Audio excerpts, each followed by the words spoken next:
apa yang kita omongkan, ya, apa yang kita utarakan, kita bicarakan itu dapat diketahui itu bersumber dari hasil bacaan atau tidak. Kalau yang ngomong terus tapi nggak berisi, tong kosong nyaring bunyinya, berarti nggak punya bacaan.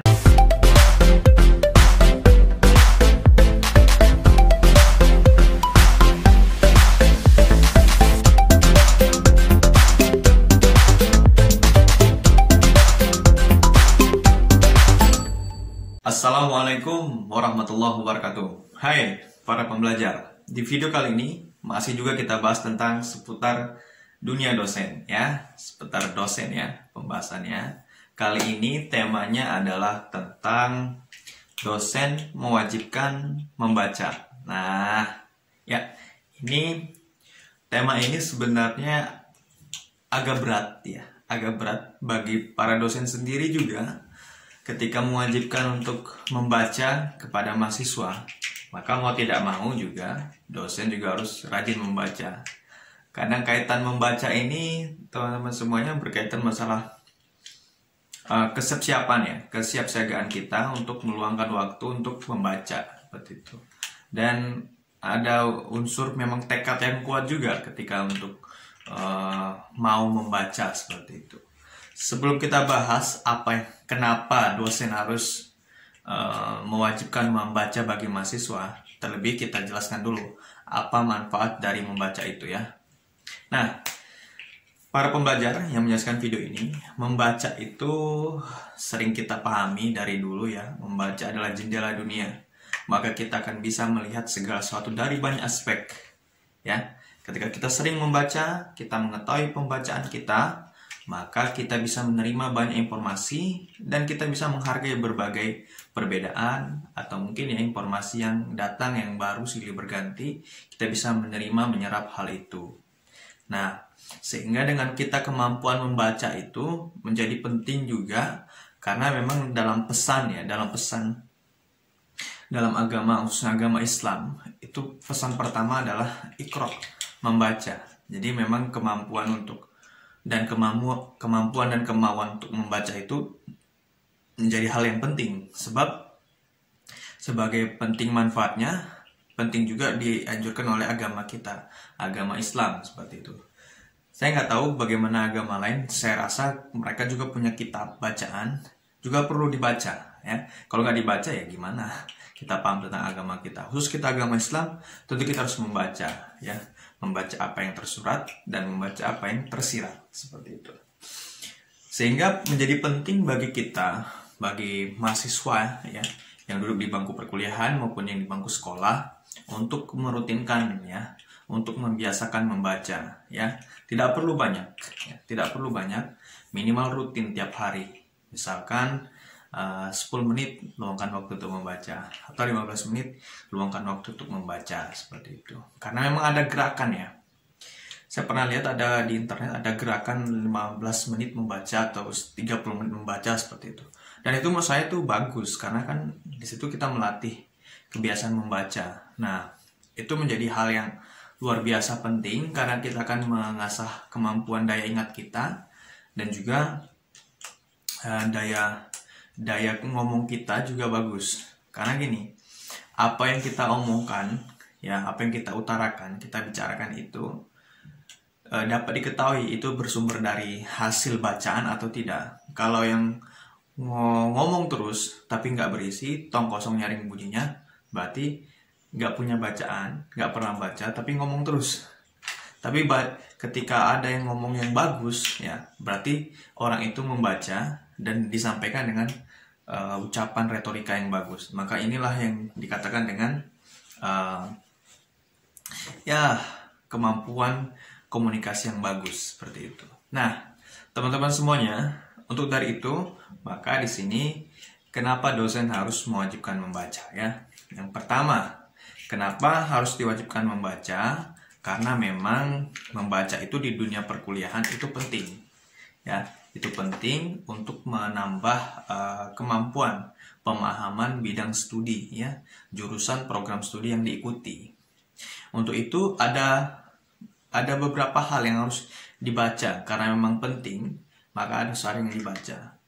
Pertama yaitu adalah membaca buku. Jadi buku ini bisa dibaca, bisa diakses, ya, bisa diakses di perpustakaan, bisa, ataupun nanti di perpustakaan online, ya, itu bisa dibaca di e-book ya. Perpustakaan online nasional bisa buat akun di situ, terus kita coba beberapa download unduh beberapa dokumen-dokumen, bisa kita baca seperti itu. Jadi kita bisa datang ke perpustakaan, ya, perpustakaan kampus, universitas seperti itu, atau perpustakaan daerah, atau perpustakaan nasional, ya. Artinya kita bisa mengunjungi, kita bisa lihat, kita bisa dapatkan buku, kita bisa baca di situ. Jika perlu kita buat kopi, ya, kita fotokopi buku itu, bisa juga seperti itu. Atau kalau mau yang online juga bisa, kita buka Google Book, misalkan gitu. Kan ada beberapa penulis, ya, penyedia, penerbit menerbitkan secara totalitas, mengupload semua dokumen bukunya di Google Book itu. Bisa kita baca atau mungkin bisa kita download seperti itu. Ya, bisa juga kita lakukan. Atau juga kadang ada sebagian yang part-part, ya, chapter-chapter, sebagian chapter yang muncul di Google Book, ya, setidaknya melatih bacaan kita, kemampuan bacaan bisa juga sih seperti itu. Artinya baik online maupun offline itu bisa kita lakukan untuk membaca buku, ya, untuk membaca buku. Dan juga bisa, ya, memang beli buku. kalau teman-teman semuanya ada menyisihkan uang seperti itu, menyisihkan uang, dikumpul-kumpul berapa bulan, 2 bulan atau 3 bulan, kemudian misalkan bisa beli buku satu seperti itu. Karena tergantung harga bukunya tentunya, ya, ada yang sekitar 30.000 misalkan, sampai 50.000, 100.000 misalkan, tergantung. Maka dibagi aja berapa pekan harus kita menabung untuk bisa membeli buku tersebut, ya. Jadi artinya bisa beli buku sendiri, buat perpustakaan sendiri di rumah seperti itu. Itu yang pertama, ya. Selanjutnya yang kedua, sebelum yang kedua, jika masih merah di bawah, ya, subscribe, ya. Nah, yang kedua, kewajiban itu kenapa diwajibkan? Karena memang kita harus mengenal informasi secara nasional dan internasional. Maka yang harus dibaca adalah jurnal. Nah, saya mewajibkan juga, ya, saya pribadi mewajibkan diri sendiri dan juga kepada mahasiswa membaca jurnal. Ada beberapa mahasiswa kesulitan, jurnal itu apa sih, Pak? Gitu. Di mana kita bisa akses, gitu. Jadi jurnal itu memang tulisannya lebih sedikit dibanding buku, ya, sekitar 15-30 halaman, ya, 10-30 halaman ada, ya, seperti itu.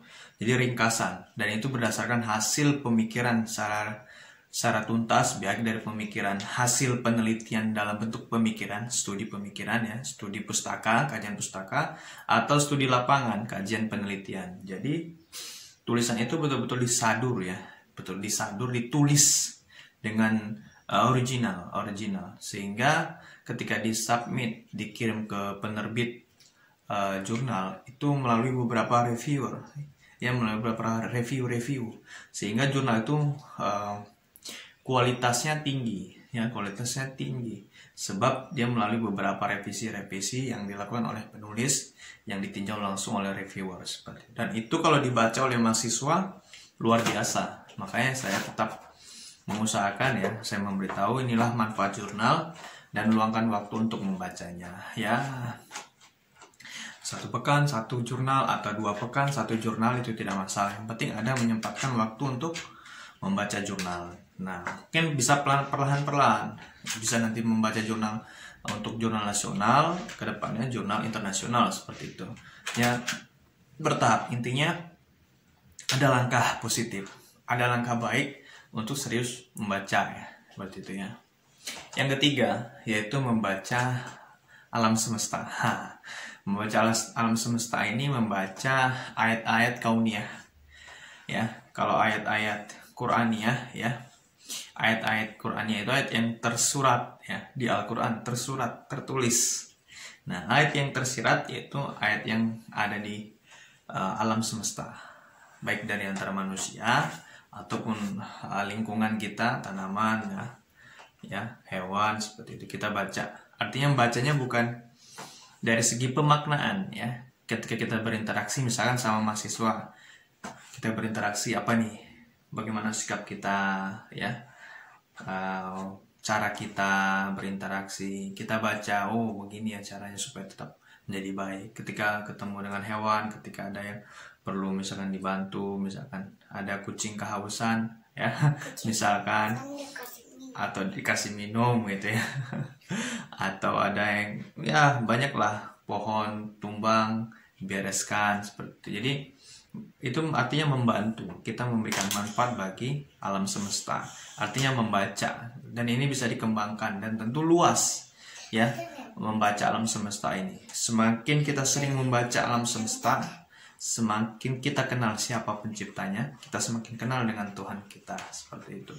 Jadi kesimpulannya ya, kenapa dosen harus mewajibkan membaca? Memang supaya ending akhirnya adalah agar mahasiswa itu dan agar juga dosen itu sama-sama semakin dekat dengan agama ya, semakin kuat pemahamannya, semakin kuat pemikirannya, sehingga ketika menjadi dosen dan mahasiswa yang menjadi dosen bisa memberikan pencerahan ya, bisa mencerdaskan bagi kemajuan masyarakat yang ingin serius memperbaiki diri, memperbaiki nasib menjadi lebih baik. Begitu ya teman-teman semuanya ya. Dan jika ada teman-teman ingin ya usulan tema yang ingin saya bahas, silakan tinggalkan di kolom komentar. Nanti jika sempat, nanti coba saya buatkan videonya terkait tentang tema itu.